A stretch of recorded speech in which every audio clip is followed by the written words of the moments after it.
انسانیت کا اور نوع انسانی کا ازلی اور ابدی دشمن وہ ابلیس لعین ہے۔ یہ چونکہ چیزیں ایسی ہیں کہ جو ماوراء الطبیعات سے متعلق ہے۔ ابلیس جن ہے، جن انویزیبل ورلڈ سے تعلق رکھتا ہے، غیر مرئی جو نظر نہیں آتی۔ فرشتے انویزیبل ورلڈ سے تعلق رکھتے ہیں، غیر مرئی جو نظر نہیں آتی۔ یہ ہم جو ہے اور یہ حیوانات دنیا میں جو ہے یہ مرئی ہے، ویزیبل ہے۔ آج کا عام ذہن جو انسان کا بن چکا ہے، سائنٹزم جسے کہا جاتا ہے، سائنسی نقطہ نظر، اس کا عام لوگوں پر بھی اثر یہ ہوا ہے کہ جو انویزیبل ورلڈ ہے اس کی باتوں کی طرف توجہ نہیں کرتے۔ ہاں عقیدہ تو ہے کہ ہے، جن بھی ہے، فرشتے بھی ہیں، لیکن کوئی ان کی اہمیت ہماری نگاہوں میں نہیں۔ ساری نگاہیں مرکوز ہے visible world, physical world. Meta physics کا تو مضمون بھی اب سمجھ رہے ہیں کہ ختم کر دینا چاہیے، یونیورسٹیز سے فلسفے کے ڈپارٹمنٹس ختم ہو رہے ہیں، کیا ضرورت ہے اس کی؟ اصل شے یہ دنیا ہے، یہ عالم ہے، یہ کائنات ہے، یہ مادہ ہے، یہ حیات انسانی، حیات دنیاوی ہے۔ اس پر میرا جو مارکت الارا مضمون تھا 1967 کے جون میں جو چھپا تھا، اسلام کی نشرت ثانیہ کرنے کا اصل کام، کہ جو عہد حاضر کی جو تہذیب ہے اس کے 3 بنیادی اصول کیا ہیں؟ خدا ہے یا نہیں ہے چھوڑو، اس بحث پہ نہ پڑھو، کائنات تو ہے نا، مادہ تو ہے نا، روح کوئی شے ہے یا نہیں ہے کیا پتا، کسی نے دیکھی نہیں آج تک، لہذا اس کے بارے میں گفتگو کا فائدہ کیا، وقت کا سیاح ہے۔ عالم آخرہ کوئی ہے یا نہیں ہے کیا پتا، کس نے آ کے بتایا مرنے کے بعد، لہذا اس بحث میں نہ پڑھو، یہ عالم دنیا تو ہے نا، اٹس ویری مچ پریزنٹ، لہذا ساری توجہ اس پر صرف کرو۔ تو خدا کے مقابلے میں کائنات پر توجہ، روح کے مقابلے میں مادے اور جسم پر توجہ، حیات اخروی کے مقابلے میں حیات دنیاوی پر توجہ۔ یہ ہے اصل میں کرکس آف دی میٹر، اس تہذیب جدید کا خلاصہ یہ۔ دیکھیے اللہ تعالیٰ نے جو مخلوقات پیدا کی ہیں ان میں ایک تقسیم تو ہو سکتی ہے ذی حیات اور بغیر حیات، جاندار چیزیں اور بے جان چیزیں۔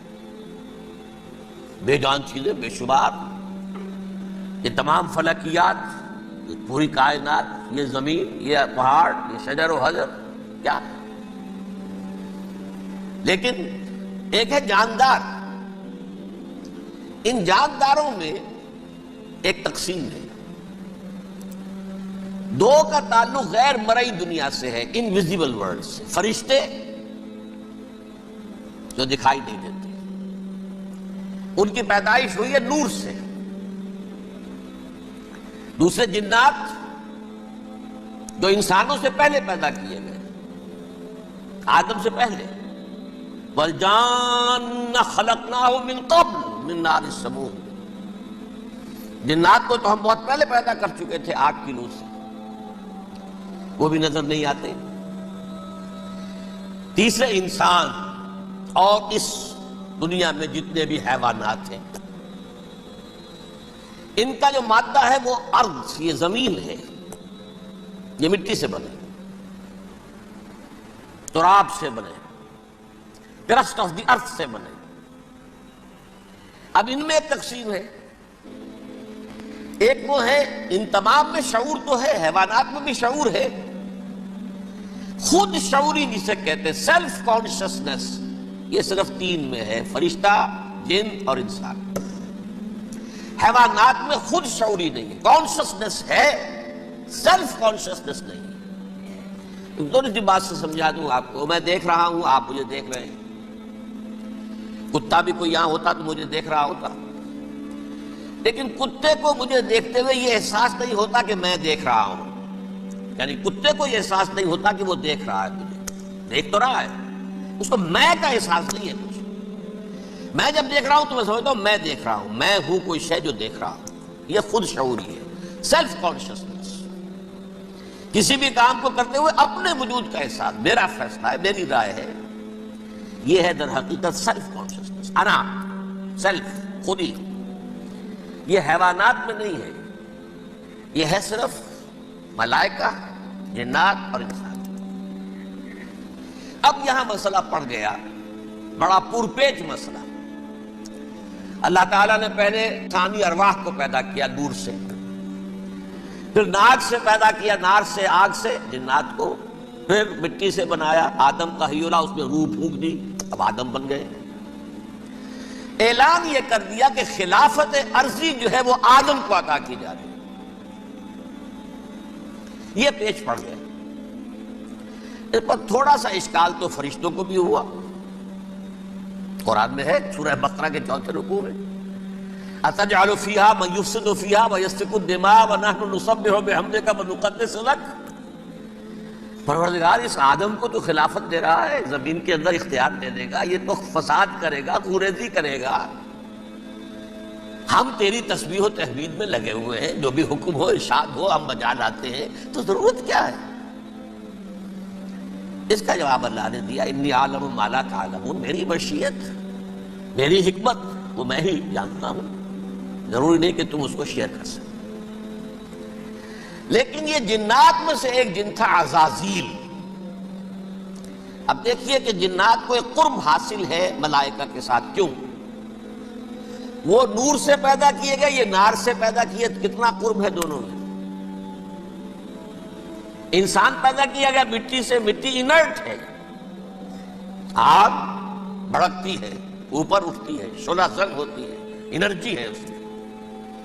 نور اور نار میں بڑا قرب ہے، اور عربی کے ایک قاعدے سے تو یہ ایک ہی لفظ ہے، مادہ ایک ہی ہے، حروف علت جو ہے ایک دوسرے کی جگہ آ جاتی، یہ قرب ہے۔ اگرچہ زمین و آسمان کا فرق ہے دونوں، فرشتہ نور سے پیدا کیا گیا ہے، وہ پاک ہے، وہ اللہ کے کسی حکم کی خلاف ورزی کر ہی نہیں سکتا۔ لا یعصون اللہ ما امرہم ویفعلون ما یؤمرون، وہ جو بھی اللہ تعالیٰ حکم دیتا ہے اس کی کوئی معصیت یا نافرمانی نہیں کرتے، بلکہ جو حکم لیا جاتا مان لیتے۔ ذرا سا اشکال ہوا تھا، پوچھ لیا، جواب مل گیا، خاموش ہو گئے بس۔ لیکن عزازیل نامی ایک جن تھا، جو ایک تو جن ہونے کی نسبت سے فرشتوں سے کچھ نہ کچھ مماثلت تھی، قرب تھا، دوسرے یہ علم میں، زہد میں، عبادت میں اتنا اونچا تھا، اتنا اونچا تھا، اتنا اونچا تھا کہ یہ ملائکہ ہی کے صف میں شامل ہو گیا۔ اس نے علم بغاوت بلند کر دیا۔ جب حکم دیا گیا کہ سجدہ کرو آدم کو، اب یہ دیکھیے کس قدر یہ اہم مضمون ہے، اور آپ سوچ رہے ہیں یہ باتیں آج پہلی مرتبہ ہمیں اس طرح سنائی جا رہی ہیں، یہ باتیں تو علم میں آتی نہیں ہمارے۔ وجہ کیا ہے؟ آپ کو دلچسپی نہیں ان چیزوں سے۔ جدید تہذیب نے ان چیزوں کی اہمیت کو زیرو کر دیا۔ قرآن میں اہمیت کا کیا عالم ہے؟ 7 جگہ یہ مضمون قرآن میں آیا ہے کہ فرشتوں کو ہم نے حکم دیا سجدہ کرو آدم کو، سب نے سجدہ کیا۔ فسجد الملائکۃ کلھم اجمعون، سارے کے سارے، کل کے کل، سب نے مل کر سجدہ کیا آدم کو، اللہ کے حکم سے فوراً تعمیل کر دی، الا ابلیس ابا واستکبر وکان من الکافرین، ابلیس نے نہیں کیا، انکار کیا، استکبار کیا، گھمنڈ کیا۔ اور اس کو سورہ کہف میں بیان کر دیا گیا، یہ اس لیے کہ وہ اصل میں جنات میں سے تھا، اگرچہ شامل تو تھا فرشتوں میں اس وقت۔ کان من الجن ففسق عن امر ربہ، وہ اصل میں جنات میں سے تھا، اس وجہ سے وہ اپنے رب کے اس فیصلے کے خلاف کھڑا ہو گیا، سرکشی تھی اس میں۔ یہ معاملہ اتنا اہم ہے، اب آپ سمجھیے کہ 7 مرتبہ سورہ بقرہ، سورہ اعراف، سورہ حجر، سورہ بنی اسرائیل، سورہ کہف، سورہ طٰہٰ، سورہ صاد، 6 مکی صورتوں میں ذکر ہے یہ، اور 1 مدنی صورت سورہ بقرہ۔ ان میں سے اکثر مقامات پر پھر جب اللہ نے کہا کہ اچھا تم نے یہ سرکشی کی ہے اور ہمارے حکم کی خلاف ورزی کی ہے تو یہاں سے نکل جاؤ، دفع ہو جاؤ، تم مردود ہو، مردود، ملعون، ان علیک لعنتی الی یوم الدین، اب تجھ پر لعنت رہے گی میری قیامت کے دن تک۔ اس نے کہا اچھا پروردگار پھر مجھے ذرا مہلت دے دے، رب فانظرنی الی یوم یبعثون، قیامت تک میری زندگی طویل کر دے۔ فذهب فإنک من المنظرین، کہہ دیا اچھا جاؤ، تمہاری یہ درخواست بھی ہم نے قبول کی۔ انہوں نے کہا پروردگار اب میں اس آدم کو بھی گمراہ کر کے چھوڑوں گا اور آدم کی نسل کو تباہ کر کے چھوڑوں گا۔ انتہائی شدید چیلنج کے انداز میں یہ قرآن مجید میں 4-5 مرتبہ مضمون آیا ہے۔ میں نے صرف 2 جگہ سے آپ کو اس وقت کوٹ کر کے سنایا تھا۔ سورہ اعراف میں اللہ تعالیٰ فرماتے ہیں قالا، اس پر ابلیس نے کہا فبما اغویتنی، تو اے رب جو تو نے مجھے گمراہ کیا ہے، مجھے دلیل کر دیا، مجھ پر فوقیت دے دی اس کو، انا خیر منہ، میں اس سے بہتر ہوں، خلقتنی من نار وخلقتہ من طین، بنایا تو نے مجھے آگ سے اور اس کو بنایا مٹی سے، پھر مجھ سے مطالبہ کہ میں سجدہ کروں، اور میں نے سجدہ نہیں کیا تو تو نے مجھے ملعون قرار دے دیا۔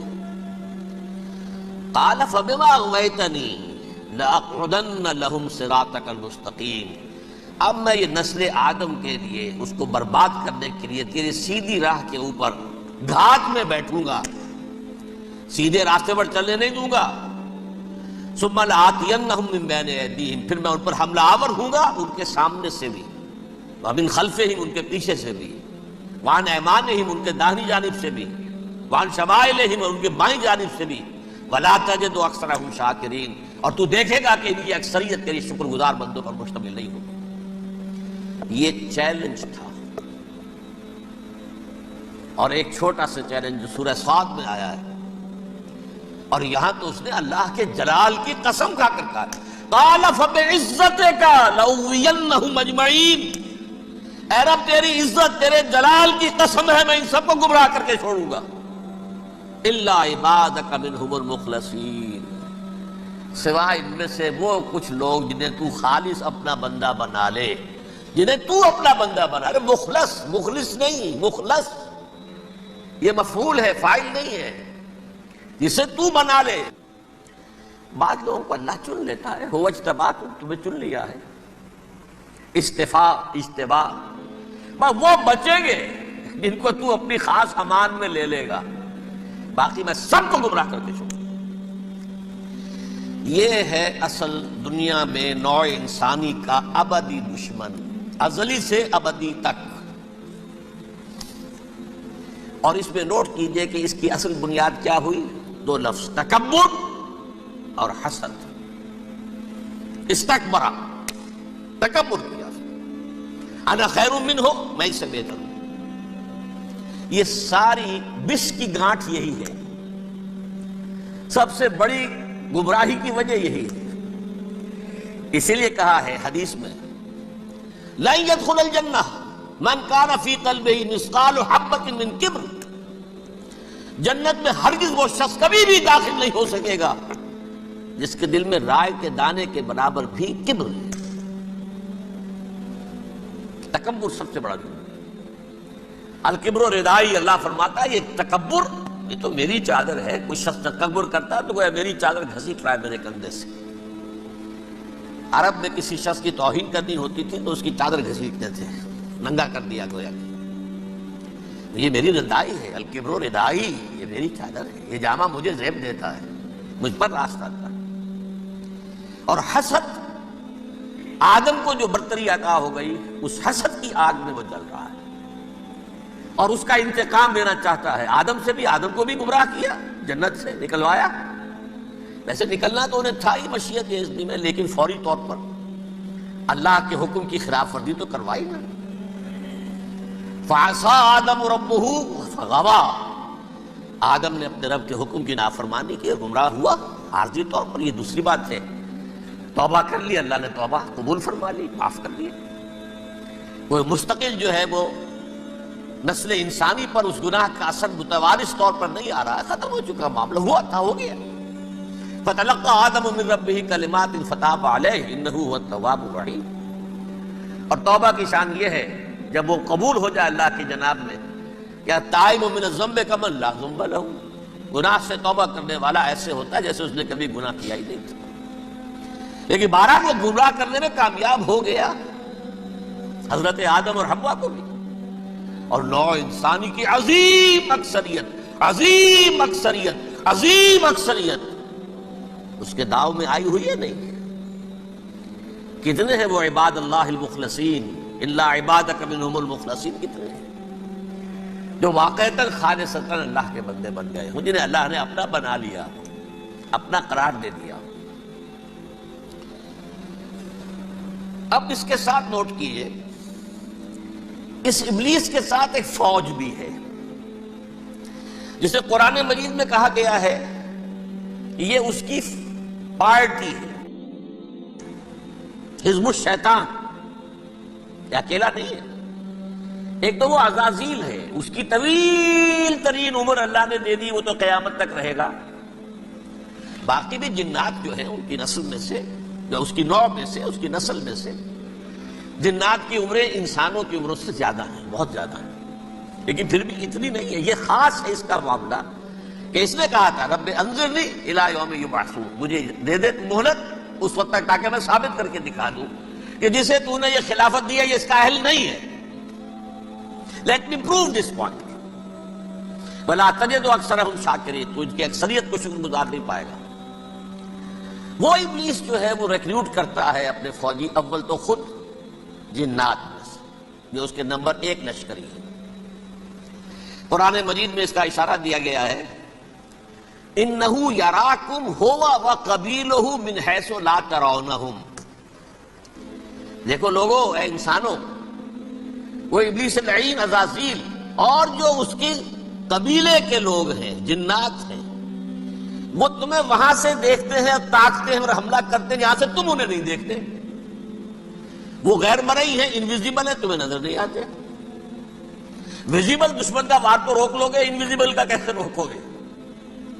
اِنَّهُ يَرَاكُمْ هُوَ وَقَبِيلُهُ، اکیلا ہی نہیں ہے وہ تو تمہیں تاکتا ہے، تم پر حملہ کرتا ہے، گھات میں لگ کر جو ہے تمہارے اوپر حملہ کرتا ہے، وہ بھی اور اس کے ساتھ اس کے قبیلے کے لوگ، جنات بھی، مِنْ حَيْثُ لَا تَرَوْنَهُمْ، جہاں سے کہ تم انہیں نہیں دیکھتے۔ لیکن اس کے علاوہ وہ انسانوں میں سے بھی ریکریوٹ، رنگ روٹ، وہ وہ جو ہے ان کو اپنے پاس رکھتا ہے فوج کے اندر۔ جس کی سب سے بڑی مثال کیا ہے؟